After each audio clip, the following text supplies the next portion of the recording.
What if the quietest man in the kitchen was once the most powerful chef in the world? In a high-pressure restaurant run by an egotistical head chef, a humble prep cook is mocked, underestimated, and set up to fail in front of the entire brigade.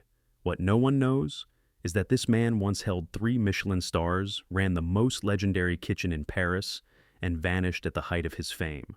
Tonight he will be forced to cook the most difficult dish on the menu, not for glory, but for truth. And when the oven door opens, the entire kitchen's world will never be the same. This is a story about legacy, humility, fire, and what it means to remember why we cook. Stay with us.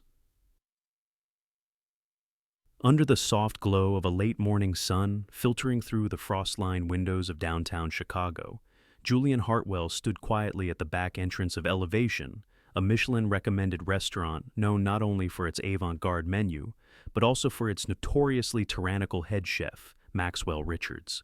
Clad in plain black kitchen pants, scuffed sneakers, and a white button-up shirt that bore no designer tag, Julian carried nothing but a single worn duffel bag and a folded resume. His once golden hair was cropped and dyed a muted ash brown, his clean-shaven jawline and nondescript expression making him nearly invisible to the discerning eye.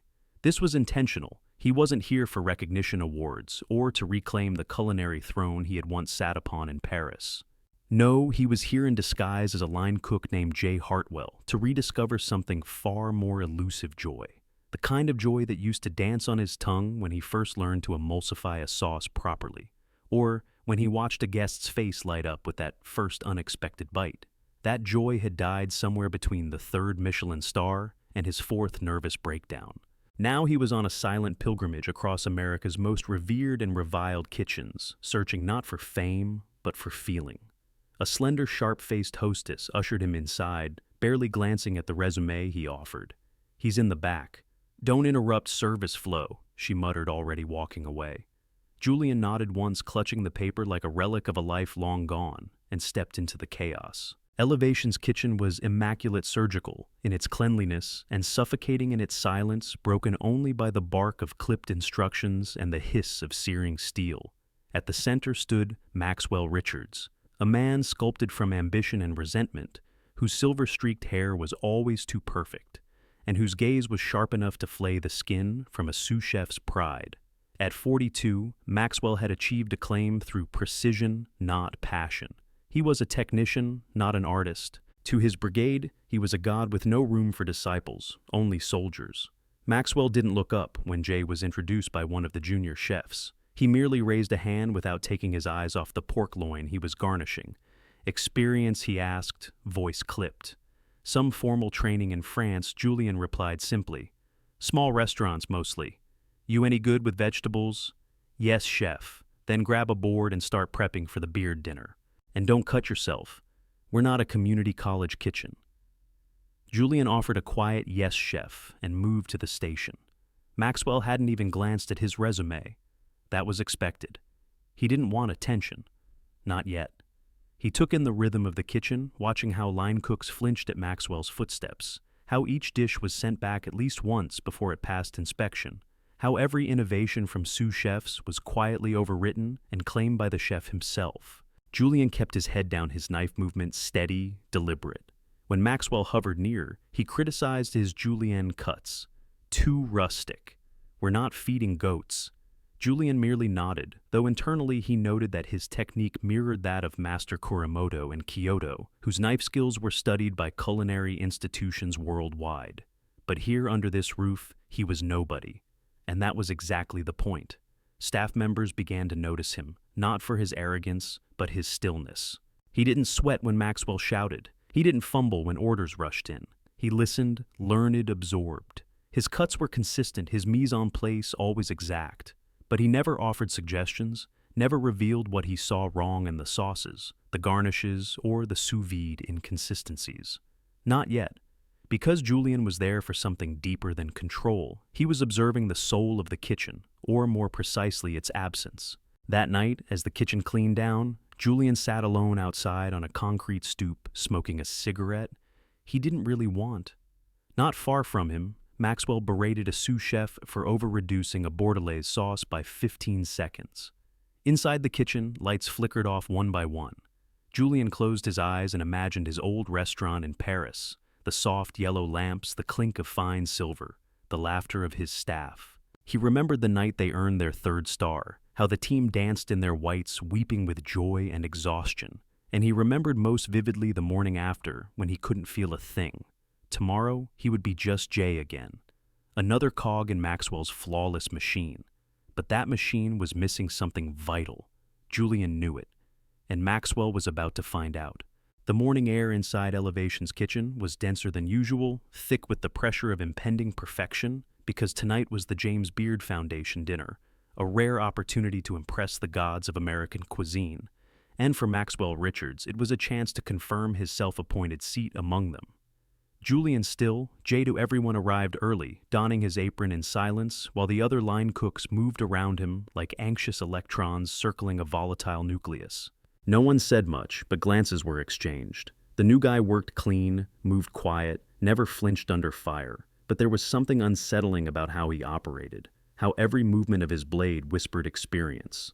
By 9:15 a.m., Maxwell had already launched into his first tirade berating a pastry chef for an off-center quenelle, then slamming a tray down when a batch of demi-glace had reduced half a gram too far. Julian assigned to vegetable prep again, simply nodded along his hands, moving in smooth, elegant arcs, peeling, dicing, blanching, chilling, each action executed with a grace that suggested not learning, but remembering.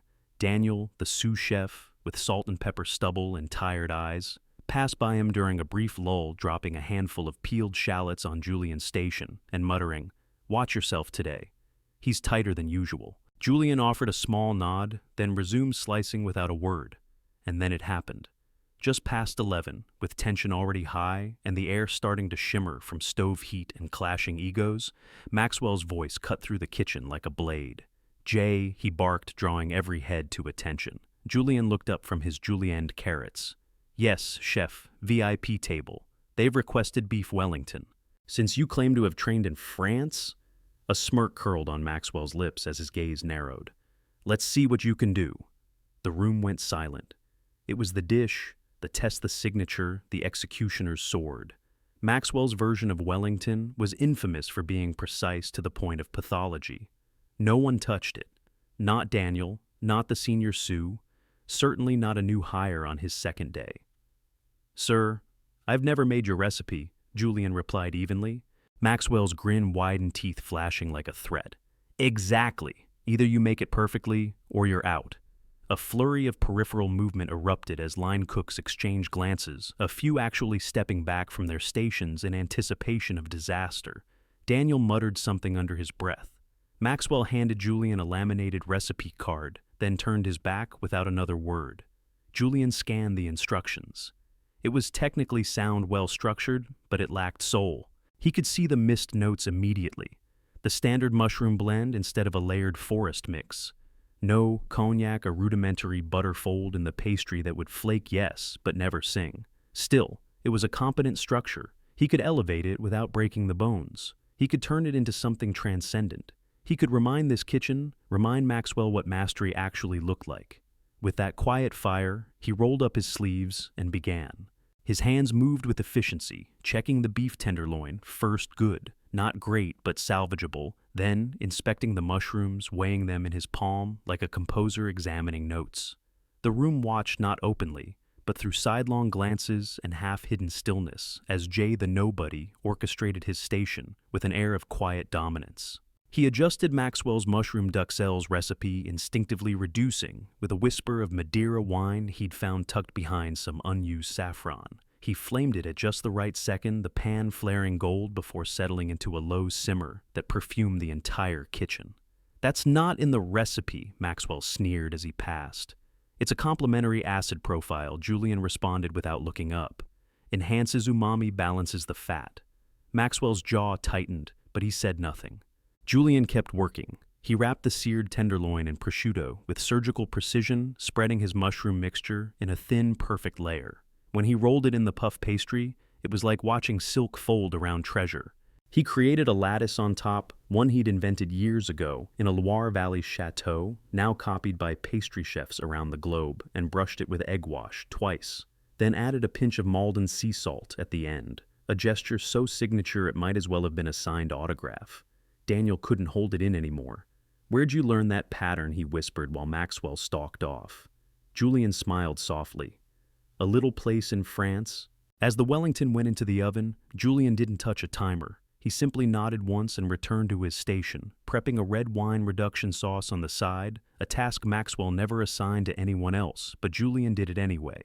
He dropped in veal stock shallots, a dash of port, and a single bay leaf. When he finished, the sauce was a mirror of velvet catching light, like polished obsidian.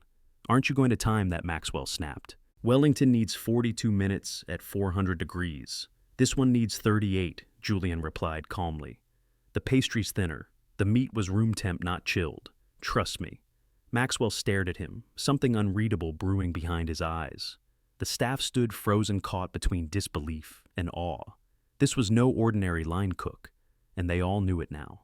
The moment the oven door closed behind the Wellington, an almost unnatural quiet fell over Elevation's kitchen, not from a lack of activity, far from it, as chefs continued to scurry, stir, reduce, and plate, but from the gravitational pull of the man at Station 4, who moved not like a novice anxious to survive Maxwell's gauntlet, but like a maestro conducting a private symphony no one else could quite hear.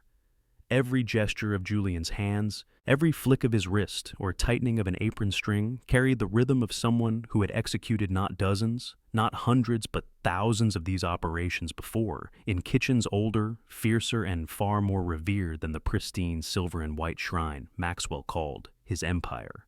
Maxwell lingered nearby more than usual, now his eyes twitching toward Jay's station, as if unwilling to accept the dissonance between what he saw and what he believed to be true watching. As Julian deglazed the saucepan with a wrist motion, too fluid to fake, added a shard of dark chocolate for body, and swirled it until the reduction shimmered like garnet in moonlight. "This isn't some European improv," Maxwell growled, voice low, sharp like a concealed blade.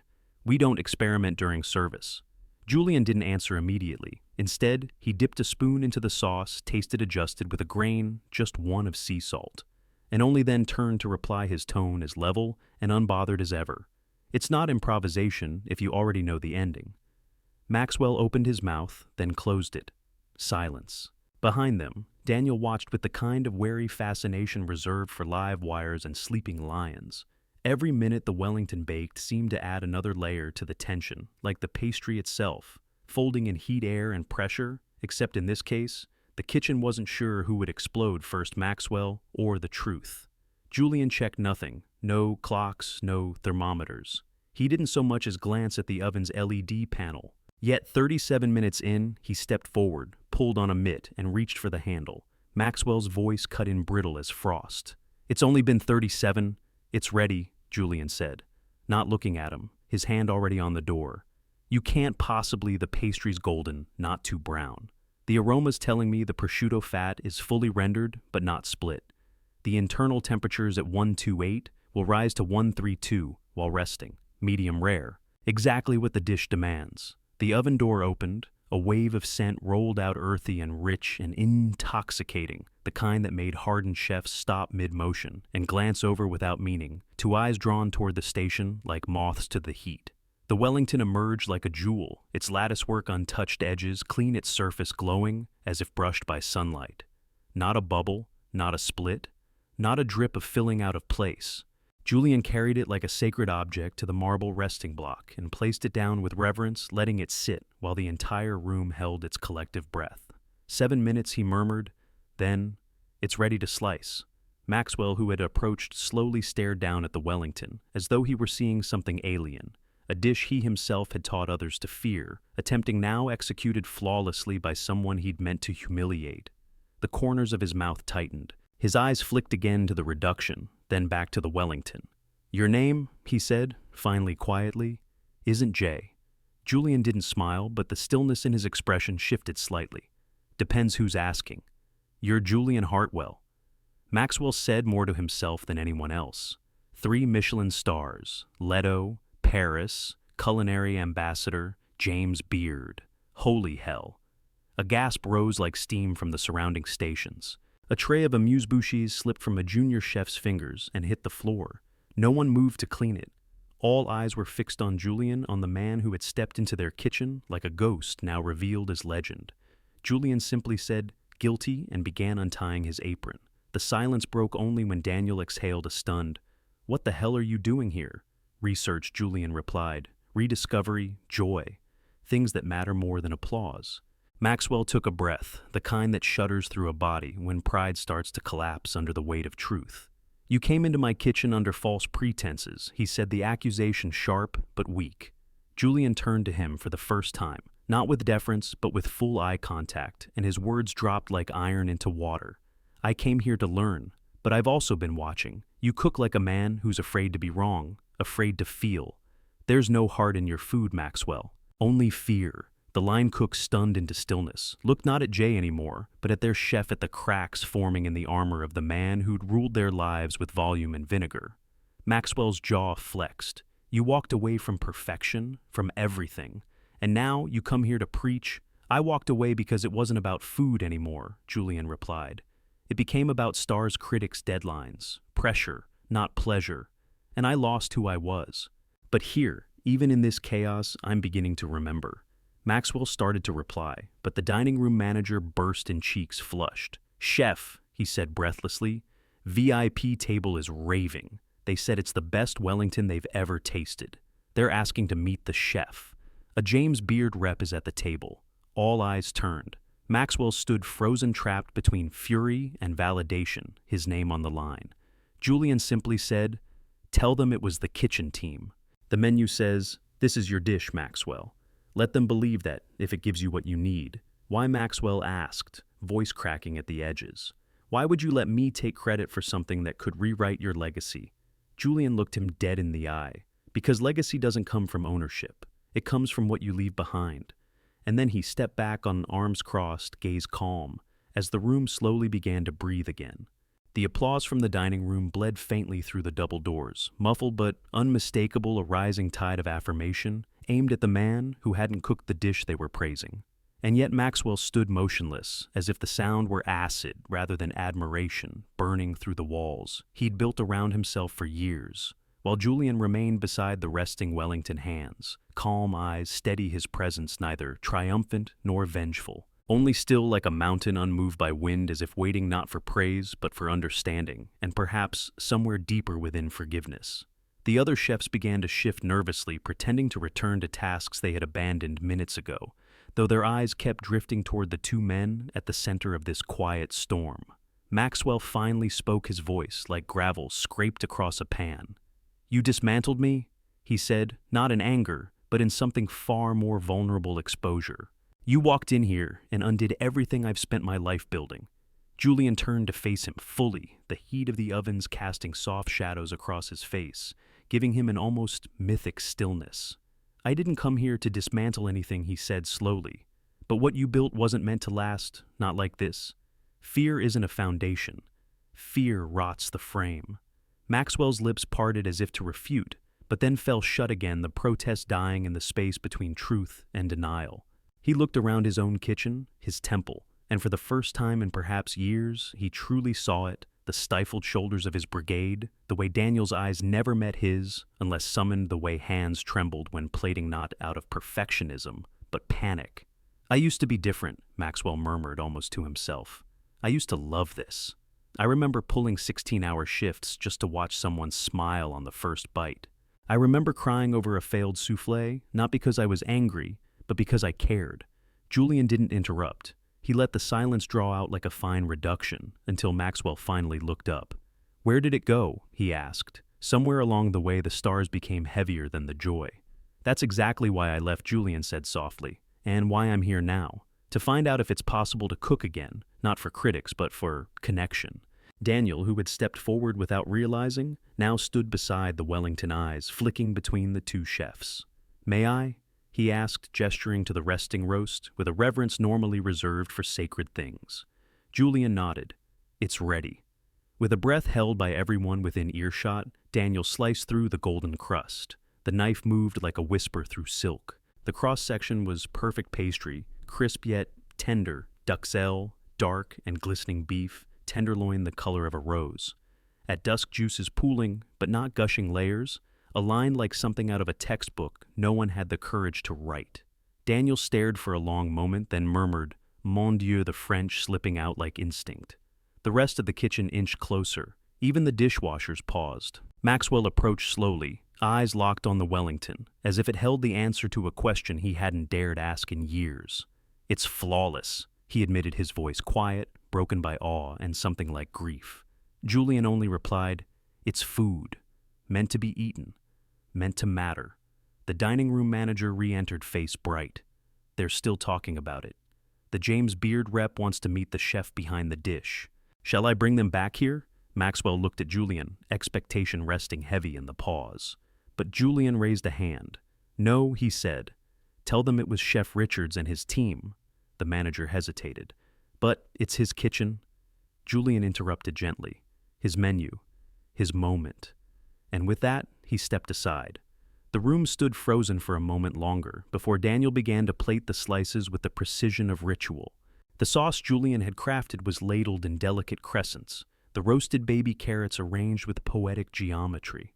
When the final plate left the kitchen, carried like treasure into a sea of waiting guests, Maxwell turned toward Julian once more. "You should have claimed it," he said, though the words felt half-hearted even as he spoke them. Maybe Julian replied, "But maybe this was never about claiming anything. Maybe it was about reminding you what you're capable of, what we're all capable of when we remember why we started."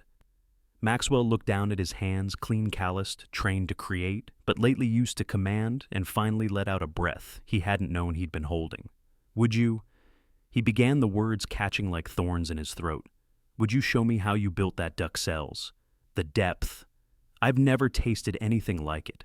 Julian gave a small, genuine smile, the first since he had entered elevation.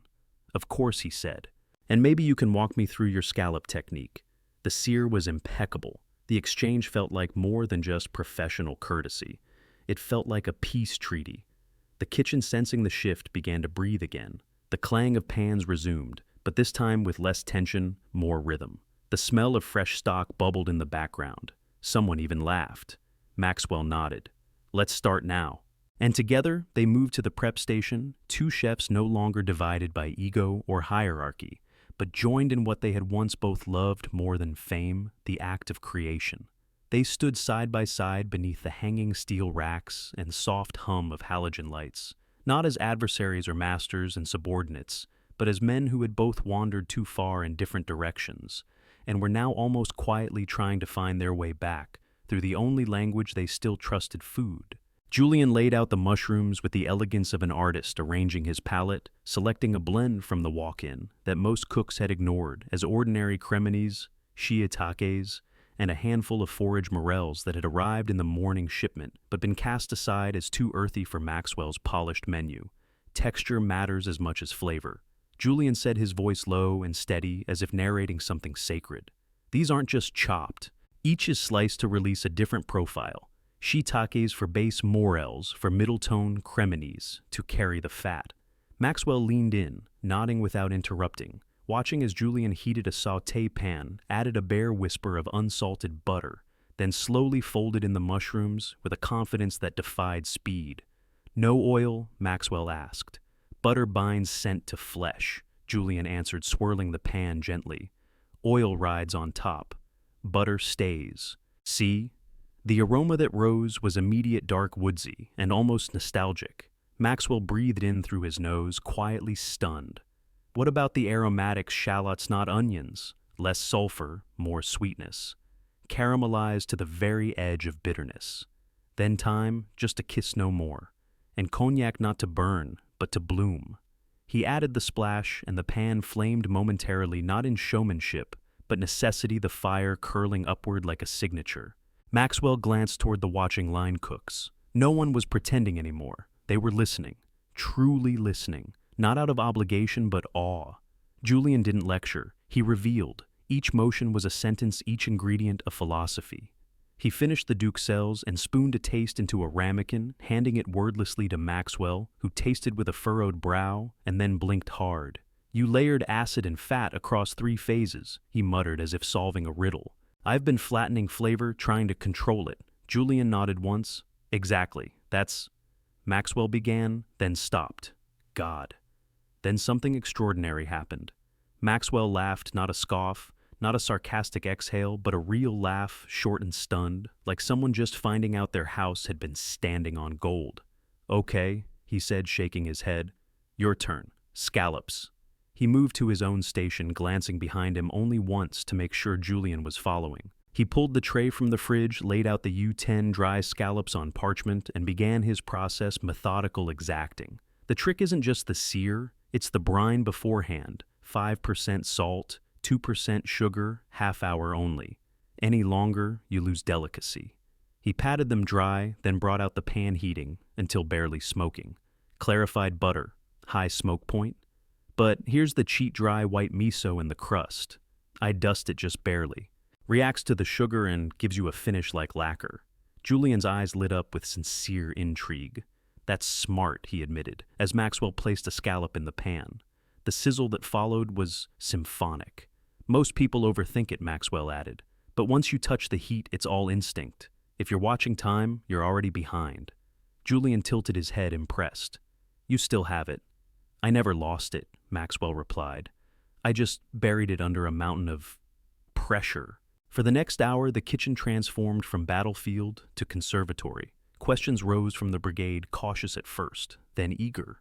And for the first time, both Maxwell and Julian responded not as unreachable figures, but as collaborators inviting discussion, exploring technique, comparing philosophies.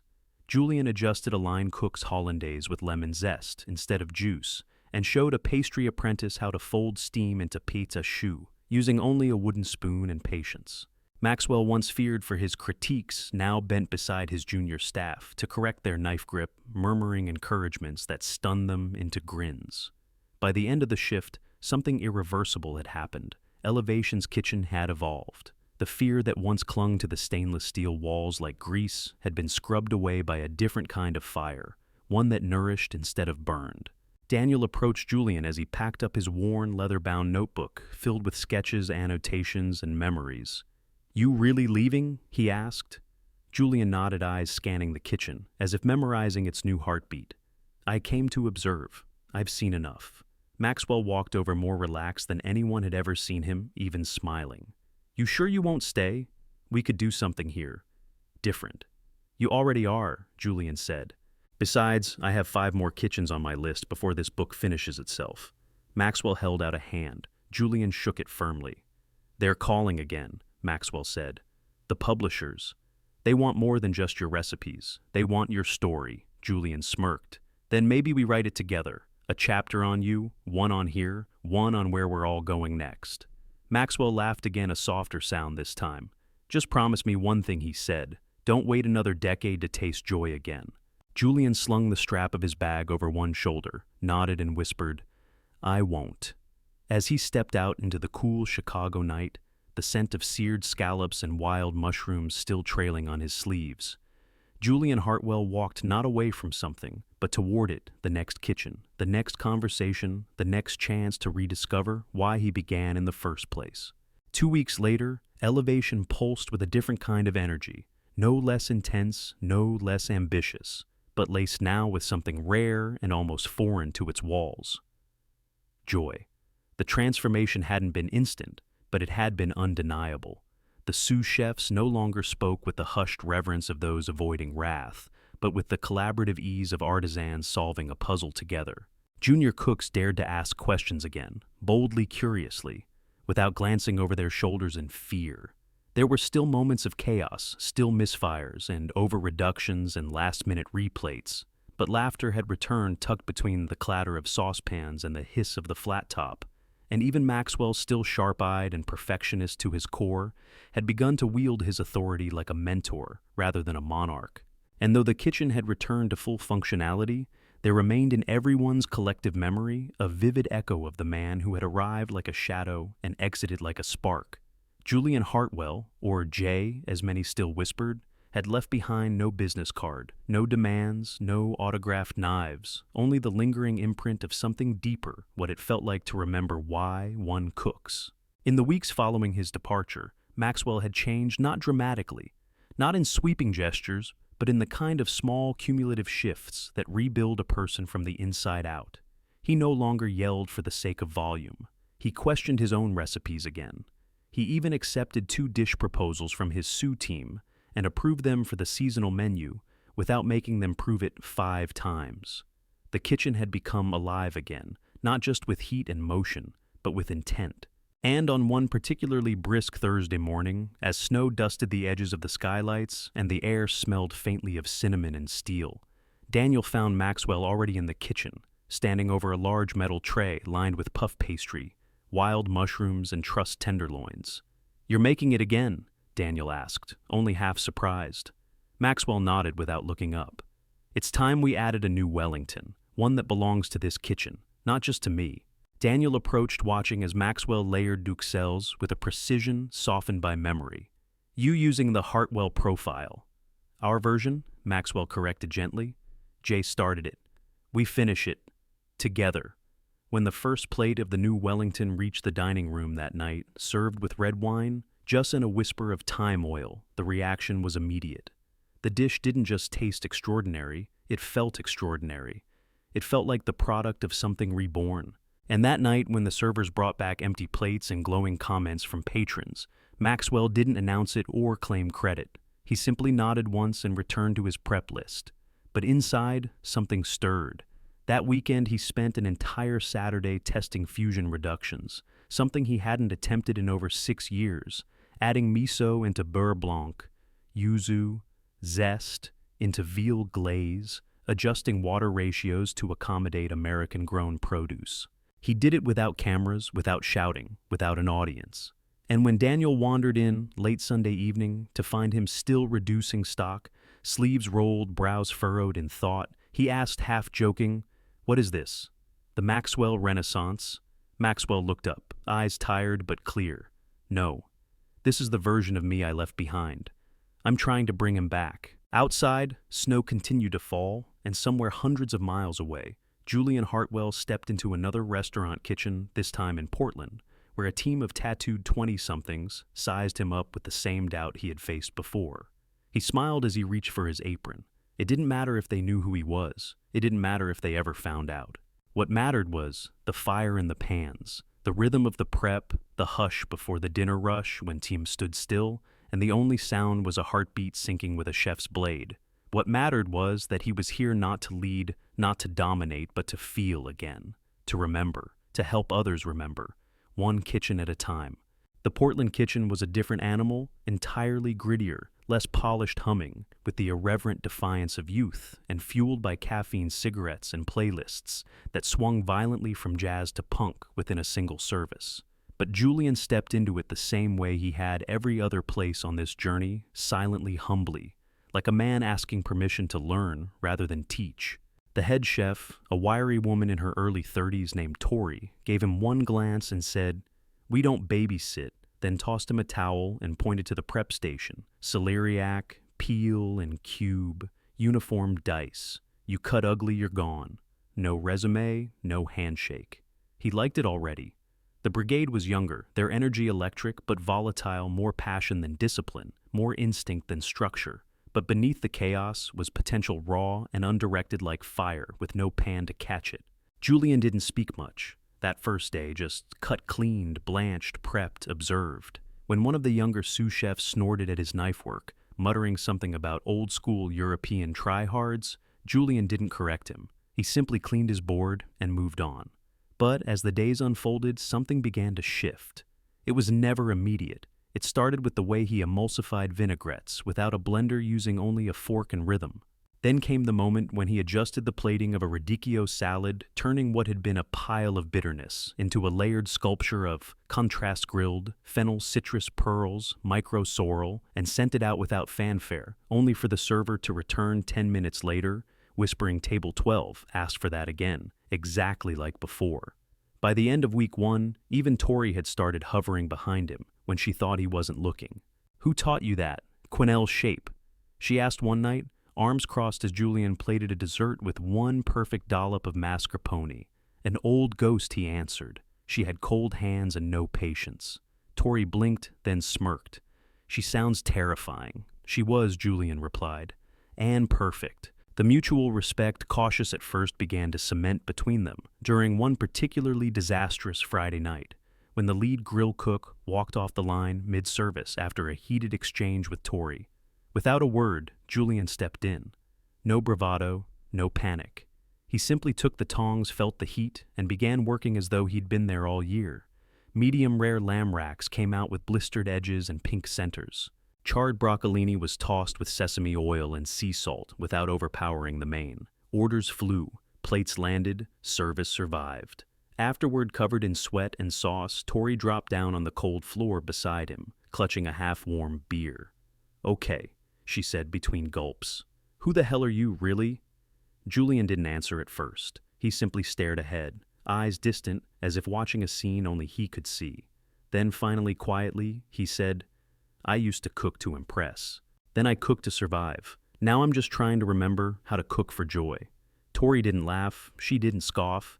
She just nodded, and they sat in silence for a long time, listening to the dishwashers cackle and the hood vents hum like lullabies. That night, she didn't ask again. But the next morning, she handed him a clipboard and said, "I want to add a new entree, but I want it to be ours, yours and mine. Something that doesn't scream, just sings." Julian smiled. "Something ugly delicious," he said. "Yeah," she grinned like that. Over the next 2 weeks, they built it a duck confit dish with roasted persimmons, fermented black garlic juice, and a cornbread crumble that made the pastry team jealous. It wasn't flashy, it wasn't showy, but when it hit the menu, it never left.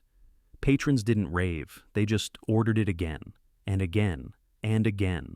And that, Julian told Tori, was the real applause. 1 month after he'd arrived on his last night in Portland, the entire kitchen gathered in the alley behind the restaurant after close. Someone had brought whiskey. Someone else passed around homemade kimchi. They didn't know his real name, didn't need to. What they knew was what he'd left behind, not a name, but a spirit. Before he walked away into the foggy Oregon night, Tori jogged up beside him. "Hey, Jay," she called. He turned. "If you ever open another place," she said, "and you want a partner who swears too much and smokes too often, call me." Julian smiled. "You'll be the first." And then he was gone, leaving behind a staff that no longer feared failure, a dish that carried his silence in every bite, and a chef who had rediscovered not how to lead, but how to believe. The next city was New Orleans, and Julian arrived in the pre-dawn haze of a city that never truly slept, its streets still echoing with the ghost of brass bands and the clatter of midnight plates being cleared, the smell of chicory coffee and fried dough clinging to the air like a second skin. He carried no expectations and wore no identity beyond the name Jay, just another misfit in a city built on the backs of brilliant misfits. And this time, he walked into a restaurant named Seraphine, a Creole fusion bistro, tucked away behind ivy-covered brick, run by a second-generation Vietnamese-American chef named Loc Tran, whose reputation for explosive flavor combinations was only rivaled by his infamous tendency to fire cooks mid-service. Julian had barely stepped into the kitchen before Loc tossed a spoon toward him, its edge coated with a dark, viscous reduction. "Taste," Loc said flatly without turning. Julian obeyed, letting the sauce rest on his tongue, hints of tamarind-charred shrimp paste, palm, sugar, and something deeper, almost metallic, like blood and beauty, in the same breath. "It needs brightness," Julian said calmly. "Kaffir lime zest, or a whisper of calamansi." Loc froze turned, slowly narrowed his eyes, and without a word pointed toward the back prep station. "You stay. For now." And that's how it began. Seraphine was chaos incarnate, not in the sense of incompetence, but in the wild, untamed force of culinary invention. The line was filled with outlaws, cooks who had been fired from Michelin-starred places for insubordination, artists who didn't believe in recipes, and bakers who smoked weed between brioche proofs. And yet they produced dishes that made people cry, made people fall in love, made people remember their grandmothers, their first kiss, their homes. Julian didn't try to tame this kitchen. He let it sweep him. He chopped, stirred, folded, and seared like he was one of them, because in every meaningful way, he was. He didn't correct mistakes, he guided hands. He didn't steal the spotlight, he redirected it. Within days, the staff began watching him, not with suspicion, but respect. One night during a staff meal, a young pastry assistant named Jules leaned over and whispered, "Are you one of those traveling chefs trying to steal ideas?" Julian smiled. No, I'm just trying to remember what food is supposed to feel like. She stared at him, then nodded as if she understood something her heart already knew. But the real test came during the third week, when Locke collapsed from exhaustion 30 minutes before service, his blood sugar crashing his body, betraying him after years of pushing too hard. Panic set in. Dishes hadn't been finalized. Plates were half prepped. The front of house was already seating VIPs. For a split second, the kitchen stilled. Eyes turned toward Julian, not because he asked, but because of how he stood. Not afraid, not hesitant. Just ready. We finished the menu, Julian said, voice steady. We do it together. He looked to Jules. You finish the tamarind custard. Use the lemongrass oil we saved. It'll carry. He turned to Miguel on grill. Swap the redfish sauce. Use that fermented chili we jarred yesterday. He made no big speeches, no dramatic declarations. He simply moved, and they moved with him. That night, the restaurant didn't just survive. It soared. One guest wrote a handwritten note that read, "Whoever was behind the duck tonight gave me back a part of my soul." When Locke returned the next morning, still pale but lucid, he found his entire team gathered around the counter, sipping strong coffee, unusually quiet. "Did we bomb?" he asked hoarsely. Julian stepped forward, handed him a copy of the night's service report ticket. Time's clean plates, 0 comps, and a single line scrawled in red marker. The kitchen remembered itself. Locke stared at the paper, then at Julian. "You're not who you say you are." Julian gave a half smile. "Does it matter?" Locke shook his head. Not anymore. That night they sat on the restaurant's back porch beneath a canopy of jasmine and string lights, passing a bottle of rice wine between them. "You ever gonna stop running?" Locke asked. "I'm not running," Julian said softly. "I'm just returning, one place at a time." Locke considered that for a while, then raised his glass. "To the ones who don't forget where they started." Julian raised his. "To the ones who help us find the way back."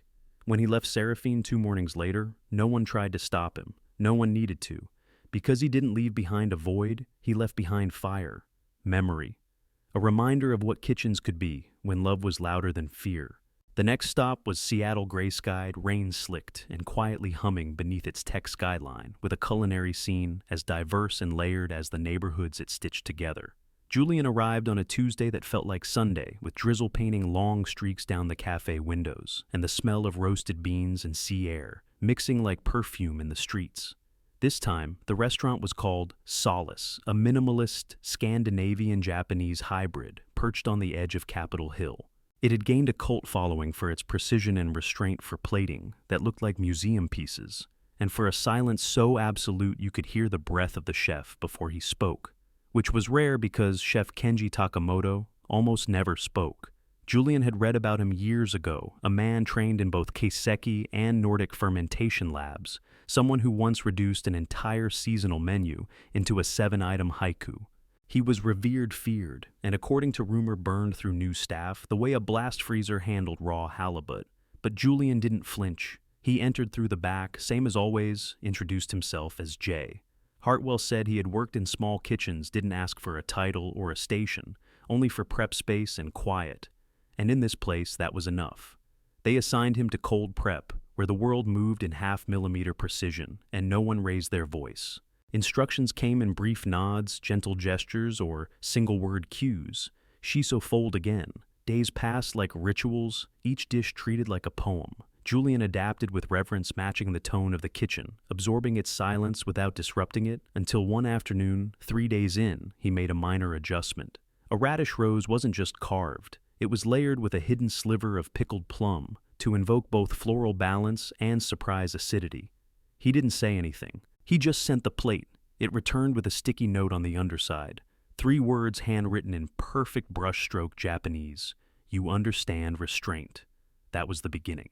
Over the following week, Chef Kenji watched him with the clinical interest of a monk studying a stranger in prayer. Julian worked quietly, but with depth, every movement guided by intuition, honed from decades. He treated ingredients like memories, held briefly honored, fully, then transformed without violence. When a line cook overseasoned a cured trout dish, Julian offered no critique. He simply slid a new plate forward and nodded as if to say, "Try again."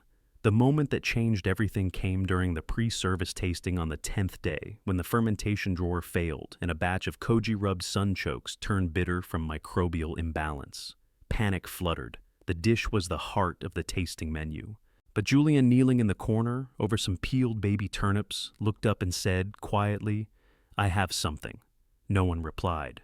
But they parted for him as he walked to the station, pulled out leftover smoked burdock, shaved it paper thin, and began composing something that hadn't existed 5 minutes ago. He layered textures, crunch, and silk, then added a final detail, a droplet of tamari honey reduction, and a single flake of Arctic salt. The dish was placed before Kenji without a word. Kenji stared at it for a full minute before tasting, and when he did, he set his chopsticks down with such deliberate grace the room held its breath. "This," he said softly, "is silence made edible." That night after service, Kenji invited Julian to share a bowl of ochazuke in the back room, a gesture of intimacy so rare in his circle it was practically mythic. Over iced tea and barely a dozen words, they exchanged philosophies. Julian spoke of emotion in food, how every plate he made now had to echo something personal, or not exist at all. Kenji in turn spoke of the burden of legacy, of how silence was his armor, but also his prison, how perfection had become a language he no longer wanted to speak. "Do you miss Paris?" Kenji asked. Julian stirred his tea. "I miss not being afraid of it. And now I'm afraid of forgetting what food is supposed to be." Kenji nodded slowly. "Then don't forget.